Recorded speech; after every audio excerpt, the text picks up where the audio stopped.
6 সংসদীয় আসনে উপনির্বাচনে ভোট কাল।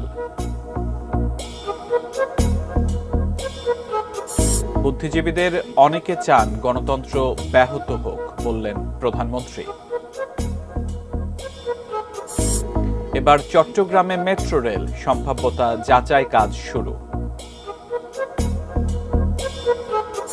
এবং নাব্য সংকটে হুমকির মুখে দক্ষিণের নৌপথ।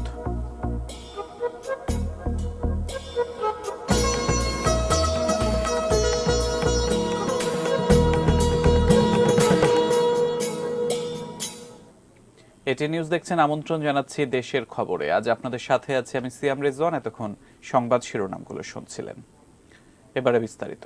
কেন্দ্রে কেন্দ্রে পৌঁছে গেছে ইভিএম সহ ভোটের সরঞ্জাম। আগামীকাল বগুড়া 4, বগুড়া 6, চাঁপাইনবাবগঞ্জ 2 ও 3, ব্রাহ্মণবাড়িয়া 2 এবং ঠাকুরগাঁও 3 এই 6টি সংসদীয় আসনে উপনির্বাচন। বিএনপির সংসদ সদস্যদের পদত্যাগে আসনগুলো শূন্য হয়। সকালে বগুড়া পৌর উচ্চ বিদ্যালয় ও সেন্ট্রাল হাই স্কুল থেকে নির্বাচনী সামগ্রী বিতরণ করা হয়। সুষ্ঠু এবং শান্তিপূর্ণ ভোট অনুষ্ঠানে আনসার পুলিশ, র্যাবের পাশাপাশি আসন দুটিতে 14 প্লাটুন বিজিবি দায়িত্ব পালন করবে। চাঁপাইনবাবগঞ্জ 2 ও 3 আসনে ভোট গ্রহণে 4 স্তরে নিরাপত্তা ব্যবস্থা নেওয়া হয়েছে বলে জানিয়েছেন জেলা পুলিশ সুপার। ব্রাহ্মণবাড়িয়া 2 উপনির্বাচন শান্তিপূর্ণ করতে এরই মধ্যে সকল প্রস্তুতি শেষ হয়েছে। ইভিএম সহ সব নির্বাচনী মালামাল পাঠানো হয়েছে কেন্দ্রে কেন্দ্রে।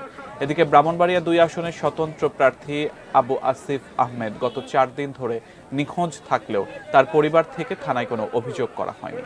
এছাড়া ঠাকুরগাঁও 3 আসনে ভোট গ্রহণ সুষ্ঠু ও শান্তিপূর্ণভাবে অনুষ্ঠানের জন্য সব প্রস্তুতি শেষ করেছে নির্বাচন কমিশন। পঞ্চদশ সংশোধনের মাধ্যমে দেশে গণতান্ত্রিক ধারা নিশ্চিত করা হয়েছে, এমন মন্তব্য করে প্রধানমন্ত্রী শেখ হাসিনা বলেছেন, এখন আর কেউ অবৈধভাবে ক্ষমতা দখল করতে পারবে না। সকালে রংপুর সিটি কর্পোরেশনের নবনির্বাচিত মেয়র ও কাউন্সিলরদের শপথ গ্রহণ অনুষ্ঠানে তিনি বলেন, দেশের অনেক বুদ্ধিজীবী চান গণতান্ত্রিক ধারা ব্যাহত হোক। মঙ্গলবার সকালে প্রধানমন্ত্রীর কার্যালয়ে হয় রংপুর সিটি কর্পোরেশনের নবনির্বাচিত মেয়র ও কাউন্সিলরদের শপথ গ্রহণ অনুষ্ঠান। প্রথমে রংপুরের নবনির্বাচিত মেয়র মোস্তাফিজুর রহমান মোস্তফাকে শপথ বাক্য পাঠ করান প্রধানমন্ত্রী শেখ হাসিনা। আমি বাংলাদেশের প্রতি অকৃত্রিম বিশ্বাস ও আনুগত্য পোষণ করিব। এরপর কাউন্সিলরদের শপথ বাক্য পাঠ করান স্থানীয় সরকার মন্ত্রী তাজুল ইসলাম। আমি বাংলাদেশের প্রতি। পরে প্রধানমন্ত্রী শেখ হাসিনা বলেন, তার সরকার সবসময় মানুষের জন্য কাজ করে, সেখানে কে কোন দল করে সেটা কখনোই মুখ্য নয়। আজকে রংপুর সিটি কর্পোরেশন, এই রংপুর বিভাগটা কিন্তু আমারই করে দেওয়া। কোন দল মেয়র তা কিন্তু দেখি নাই, আমরা কিন্তু মানুষের জন্য কাজ করেছি, এটা হলো বাস্তব কথা। সিটি কর্পোরেশন করে দিয়েছি, সিটি কর্পোরেশনের মাধ্যমে এখন স্থানীয় জনগণ আরো সুফল পাবে। আর নতুন মেয়র যিনি হচ্ছেন তাকে অভিনন্দন জানাই এবং আমি আশা করব যে আপনি নিবেদিত প্রাণ হয়ে কাজ করবেন। সংবিধানে পঞ্চদশ সংশোধনীর মাধ্যমে বাংলাদেশের মানুষের গণতান্ত্রিক অধিকার ও স্থিতিশীলতা নিশ্চিত করা হয়েছে বলেও মন্তব্য করেন তিনি। মার্শাল ল জারি করে অবৈধভাবে ক্ষমতা দখলকে উচ্চ আদালত আসলে অবৈধ হিসাবে ঘোষণা দিয়েছে, যার ফলে আজকে বাংলাদেশের জনগণের ভোটের অধিকার, মৌলিক অধিকার, গণতান্ত্রিক অধিকার নিশ্চিত হয়েছে। আমরা এই ঘোষণার পরিপ্রেক্ষিতে বাংলাদেশে আমাদের সংবিধানে আমরা পঞ্চদশ সংশোধনী নিয়ে এসে গণতন্ত্রকে সুসংহত করেছি। তবে এখনো অনেকে দেশের গণতান্ত্রিক ধারা ব্যাহত করতে চান বলেও মন্তব্য করেন প্রধানমন্ত্রী শেখ হাসিনা। পঞ্চদশ সংশোধনী করার ফলে দেশে একটা স্থিতিশীলতা এসেছে, কারণ দীর্ঘদিন গণতান্ত্রিক ধারাটা অব্যাহত আছে। এখন আর অনির্বাচিত কেউ অবৈধভাবে ক্ষমতা দখল করতে পারছে না। যদিও এতে অনেকেরই অন্তর্জালা আছে, যারা কোনোদিন ভোটেও জিততে পারবে না, আর কোনোদিন রাজনীতিও করতে পারবে না, বা জনগণের মুখোমুখি দাঁড়াবার মতো সাহস যাদের নেই। আমাদের দেশে সেই ধরনের এক শ্রেণী বুদ্ধিজীবী আছে যে কোনো মতে ক্ষমতা কিভাবে যাবে, তখন তারা কিন্তু এই গণতান্ত্রিক ধারাটাকে সবসময় ব্যাহত করার চেষ্টা করে। Rezwan Faiz, ATN news, Dhaka. প্রধানমন্ত্রীর উদ্বোধনের অপেক্ষায় কর্ণফুলী টানেল। তিনি সময় দিলেই উদ্বোধন জানালেন সড়ক পরিবহন ও সেতুমন্ত্রী ওবায়দুল কাদের। বন্দরনগরী চট্টগ্রামে মেট্রো রেল নির্মাণের লক্ষ্যে মাস্টার প্ল্যান ও প্রাথমিক সম্ভাব্যতা যাচাই কাজ উদ্বোধন করে আজ একথা বলেন তিনি। সকালে প্রধান অতিথি হিসেবে ভার্চুয়ালি যুক্ত হন ওবায়দুল কাদের। চট্টগ্রামের একটি হোটেলে আয়োজিত অনুষ্ঠানে উপস্থিত ছিলেন তথ্য ও সম্প্রচার মন্ত্রী ডক্টর হাসান মাহমুদ, বাংলাদেশে নিযুক্ত কোরিয়ার রাষ্ট্রদূত জাংকে উন, সড়ক পরিবহন ও সেতু মন্ত্রণালয় সম্পর্কিত সংসদীয় স্থায়ী কমিটির সভাপতি অধ্যক্ষ রওশন আরা মান্নান, চট্টগ্রাম সিটি কর্পোরেশনের মেয়র রেজাউল করিম চৌধুরী, চট্টগ্রাম উন্নয়ন কর্তৃপক্ষের চেয়ারম্যান এম জহিরুল আলম সহ বিশিষ্টজনেরা। ঢাকার মতো চট্টগ্রামেও মেট্রো রেল অত্যন্ত আকর্ষণীয় হয়ে উঠবে বলে মন্তব্য করেন সড়ক পরিবহন ও সেতু মন্ত্রী।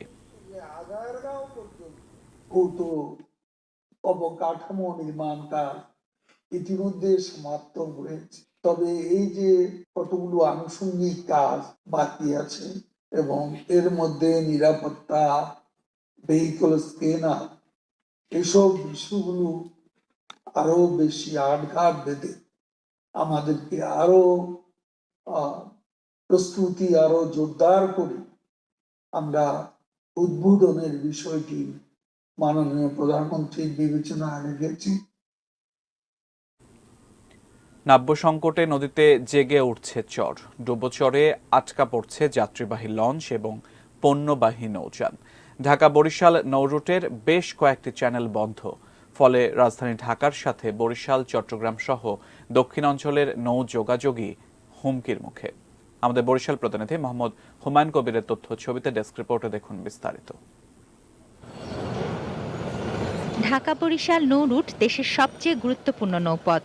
এই নৌপথ রাজধানীর সাথে বরিশাল ও চট্টগ্রামের দক্ষিণাঞ্চলের নৌযোগাযোগের একমাত্র উপায়। প্রতিদিন ঢাকা বরিশাল নৌপথে ৩,০০০-এরও বেশি লঞ্চ সহ বিভিন্ন নৌযানে অর্ধলক্ষাধিক যাত্রী চলাচল করে। পরিবহন হয় লাখ লাখ মেট্রিক টন পণ্য সামগ্রী। পলি জমে চর পড়েছে নদীতে। নাব্য সংকট ও ডুবোচরের কারণে মুলাদি শৈলা, দিয়ারা, হিজলা ও মিয়ার চর চ্যানেল বন্ধ হয়ে গেছে। হিজলা, কালীগঞ্জ, উলালিয়া এই একটি মাত্র চ্যানেল সহায় ছিল। মেঘনার এই চ্যানেলটিও ভরাট হয়ে যাওয়ায় প্রায় প্রতিদিনই এখানে আটকা পড়ছে লঞ্চ সহ বিভিন্ন নৌযান। এই নৌপথটিও বন্ধের আশঙ্কা করছেন নৌযান চালকরা। পথটা যদি ড্রেজিং ড্রেজিং করে সচল না করা হয় তাহলে দক্ষিণাঞ্চলের সাথে হয়তো নৌ চলাচল বন্ধ হয়ে যেতে পারে। যখন ভাটা পড়ে যায় তখন আমাদেরকে লঞ্চ বাজে, ডাইনে বাই দিয়ে গনবাগার করে একটু ক্লিয়ার করে আমাদেরকে যেতে হয়। ঝুঁকি নিয়ে যেতে অনেক ঝুঁকি। সমগ্র বাংলাদেশেই এই নাব্যতা সংকট চলতেছে। এক সময় দেখা যাবে যে আমাদের এই নৌপথ আর থাকবে না। বিআইডব্লিউটিএ কর্তৃপক্ষ বলছে নদীকে নাব্য রাখতে খনন কাজ চলছে। হিজলা চ্যানেল সচল রাখতে জোর দেওয়া হচ্ছে ক্যাপিটাল ড্রেজিং এর উপর। আমরা যে কোনো মূল্যেই এই একমাত্র এই নৌপথটি আমরা সচল রাখতে বদ্ধপরিকর। বিভিন্ন পয়েন্টে যে পরেই কিন্তু আসলে পানি নাব্যতা সংকট দেখা দেয়, সেটি কিন্তু আমরা অপারেশন করার জন্য আমরা প্রস্তুত আছি এবং আমাদের কার্যক্রম চলমান রয়েছে। ডুবোচরে দীর্ঘক্ষণ আটকা পড়ে ঝুঁকিপূর্ণ হয়ে ওঠে যাত্রী জীবন। পণ্য পরিবহনে লোকসানে পড়েন ব্যবসায়ীরা। নিশ্চিন্ত ও নিরাপদ নদীপথ প্রত্যাশা সবার। তুনাজিনা তনু, ডেস্ক রিপোর্ট, ETN নিউজ। দেশের খবর থেকে সময় হলো বিরতিতে যাবার। কিছুক্ষণের মধ্যে ফিরছি, সঙ্গে থাকুন।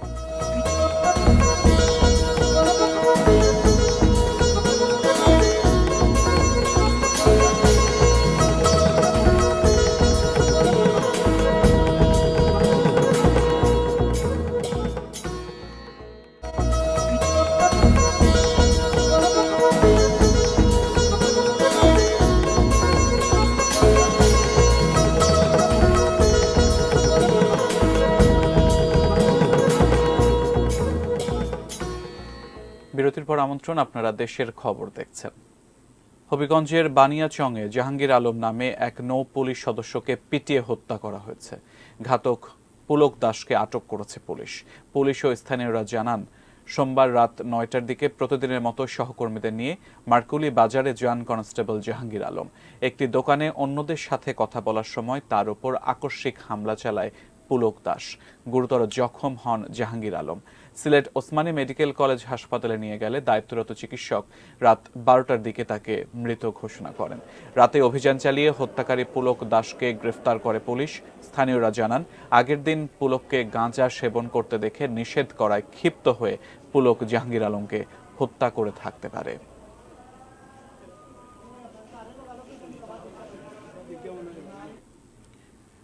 সিরাজগঞ্জে এক বাড়ি থেকে গরু চুরি করে নিয়ে যাওয়ার সময় চোরদের পিকআপ ভ্যানে চাপা পড়ে এক নারী নিহত হয়েছেন। আহত হয়েছেন তার ছেলে। আজ ভোরে সদর উপজেলার পঞ্চসারকিয়া গ্রামে এ ঘটনা ঘটে। স্বজনরা জানান, আমির চানের খামার থেকে গরু চুরি করতে পিকআপ ভ্যান নিয়ে আসে একদল চোর। খামার মালিকের ছেলে জুবায়ের টের পেয়ে গেলে তাকে বেধড়ক মারধর করে তারা। এরপর পিকআপ ভ্যানে গরু নিয়ে পালিয়ে যাওয়ার সময় আমির চানের স্ত্রী সেলিনা বেগম বাধা দেন। চোরেরা তার উপর দিয়ে পিকআপ চালিয়ে নিয়ে গেলে ঘটনাস্থলে মারা যান তিনি। বাড়ির লোকজনের চিৎকারে প্রতিবেশীরা এগিয়ে এলে চোরেরা পিকআপ ভ্যানটি রেখে পালিয়ে যায়। পুলিশ ঘটনার তদন্ত শুরু করেছে।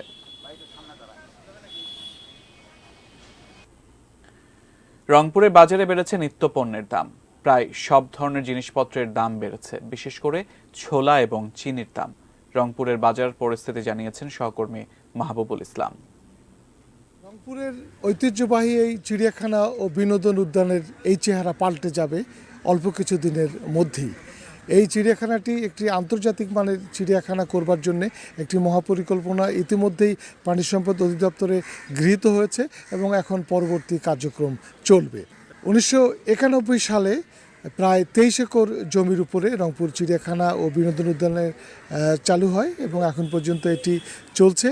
এ ব্যাপারে আমি এখন কথা বলছি ডাক্তার মোহাম্মদ আম্বার আলী তালুকদারের সাথে, যিনি এই চিড়িয়াখানার ডেপুটি কিউরেটর হিসেবে দায়িত্ব পালন করছেন। যে আমাদের রংপুরের চিড়িয়াখানা একটি বিশ্বমানের মিনি চিড়িয়াখানা হবে, যেটা ওয়াজার গাইডলাইন অনুযায়ী হবে। আর এই চিড়িয়াখানা যখন হবে তখন উত্তরবঙ্গের জনগণের যে বিনোদনের একটি মাত্র স্থান হবে যে রংপুর চিড়িয়াখানা। কারণ এখানে একটি কার পার্কিং জোন হবে বিশেষ ধরনের, সেটা মোটামুটি 150 কার পার্কিং করা যাবে। একটা বড় ধরনের ক্যাফেটেরিয়া হবে এবং এই চিড়িয়াখানাকে 3টি জোনে ভাগ করা হবে। এটা আফ্রিকান জোন, তারপর এবং আরও 2টি জোন থাকবে। আর যে একটা দৃষ্টিনন্দন একটা এক্সিট এন্ট্রি প্লাজা হবে। আর সমস্ত চিড়িয়াখানাটাই হবে মনে হয় স্বপ্নের মতো হবে। এবং সবচেয়ে যেটা গুরুত্বপূর্ণ, এখানে ঘড়িয়াল যে আমার প্রাণী আছে সেটা আইকনিক প্রাণী, এবং এখানে ঘড়িয়াল ব্রিডিং স্টেশন হবে রংপুর চিড়িয়াখানা, যেখান থেকে আমরা আশা করি সারা পৃথিবীতেই আমরা এখান থেকে ঘড়িয়াল আমরা তাদেরকে দিতে পারবো। মহাপরিকল্পনা অনুযায়ী রংপুর চিড়িয়াখানা ও বিনোদন উদ্যান আন্তর্জাতিক মানের হলে এটি হবে দেশের জন্য একটি গৌরবজনক অধ্যায় এবং শুধু রংপুর নয়, এটি বাংলাদেশকে প্রতিনিধিত্ব করবে এই চিড়িয়াখানার জগতে। এই ছিল রংপুরের চিড়িয়াখানা ও বিনোদন উদ্যান থেকে মহাপরিকল্পনার খবর। রংপুরের চিড়িয়াখানা ঘিরে মহাপরিকল্পনার খবর আমাদের জানাচ্ছিলেন সহকর্মী মাহবুবুল ইসলাম। ফুলে ফুলে সেজেছে উত্তর ও দক্ষিণাঞ্চলের সংযোগস্থল পাবনার দাশুরিয়া মহাসড়ক বিভাজক। ব্যতিক্রমী এ উদ্যোগে সৌন্দর্য বর্ধনের পাশাপাশি কমেছে সড়ক দুর্ঘটনাও। পাবনা থেকে আরো জানাচ্ছেন সহকর্মী রিজভি জয়। সৌন্দর্যে ভরা কোনো পার্ক বা বিনোদন কেন্দ্র মনে হলেও এটি কিন্তু আসলে একটি সড়ক বিভাজক। আমার পেছনে আপনারা দেখতে পাচ্ছেন যে নানা ধরনের ফুল, দেশি বিদেশি ফুলের কিন্তু অনেকটা এই মাঘের শীতেই বসন্তের ছোঁয়া পাওয়া যাচ্ছে। এবং এই সড়ক বিভাজকগুলো কিন্তু কিছুদিন আগেও ছিল ময়লার ভাগাড় এবং নানা ধরনের বিলবোর্ডে ঢেকেছিল, সেই কারণে মাঝে মধ্যেই ঘটছিল সড়ক দুর্ঘটনা। তো সব মিলে সড়ক বিভাগের উদ্যোগে এই ব্যতিক্রমী প্রয়াসের কারণে কিন্তু মুগ্ধতা ছড়াচ্ছে স্থানীয় মানুষের মধ্যে এবং দূর দূরান্তের যারা মানুষ যাত্রী রয়েছেন, স্থানীয় পথচারী রয়েছেন, তারাও কিন্তু এই সৌন্দর্য অবলোকনের সুযোগ পাচ্ছেন এবং এটি কিন্তু সাধারণ মানুষের মধ্যে ব্যাপক প্রশংসা কুড়িয়েছে। আমরা একটু এই উদ্যোগ সম্পর্কে জানার চেষ্টা করব সড়ক বিভাগের কর্মকর্তাদের কাছ থেকে। আপনারা এই ব্যতিক্রমী আসলে ফুলের সাজে সাজানোর পরিকল্পনা কেন গ্রহণ করেছেন? আপনারা জানেন দাশুরিয়া সড়ক মুটটা আগে ময়লার ভাগাড়ে পরিণত হয়েছিল এবং এই সড়ক মুটটা বিভিন্ন ধরনের বিলবোর্ডে ছেয়েছিল। আমরা বারবার পরিষ্কার করেছি, পরিষ্কার করার পরে আবার অপরিষ্কার হয়ে যায় এবং সেখান থেকে আমাদের সম্মানিত তত্ত্বাবধায়ক প্রকৌশলী জনাব সমীরণ রায় স্যারের সরাসরি দিক নির্দেশনায় তিনি বললেন যে এখানে সুন্দর করে বাগান করা যায় কিনা, যেটা করলে একটা দৃষ্টিনন্দন ফুলের শোভা থাকবে এটা করলে হয়তোবা জনগণ এটাকে আর নষ্ট করবে না, সেই উদ্যোগ থেকেই আমরা এখানে সৌন্দর্য বর্ধনের জন্য ফুলের বাগান করেছি। আমরা শুনছিলাম যে এই পরিকল্পনার আসলে যে সফলতা সেটি কিন্তু তারা পাচ্ছেন। এর পাশাপাশি সড়ক বিভাগ যে অবৈধ স্থাপনা সড়কের পাশে রয়েছে সেই জায়গাগুলো উচ্ছেদ করে সেখানেও কিন্তু সবুজায়নের প্রকল্প নিয়েছেন এবং সেই সবুজায়নের ফলে সেই জায়গাগুলোকে আবার অবৈধ দখলে যাচ্ছে না এবং স্থায়ীভাবে আসলে একটি সৌন্দর্য বর্ধনের মধ্যেই তারা এনেছেন।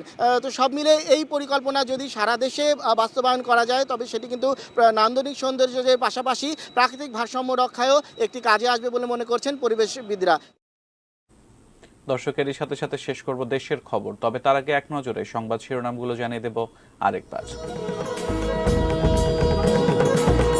6 আসনের উপনির্বাচনে ভোট কাল।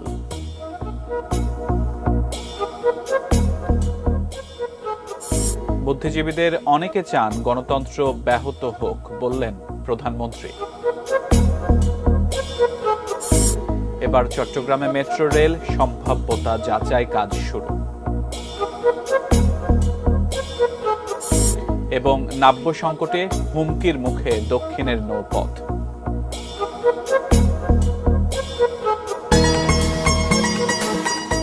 দেশের খবর ছিল এ পর্যন্ত। এতক্ষণ সাথে থাকার জন্য ধন্যবাদ সবাইকে।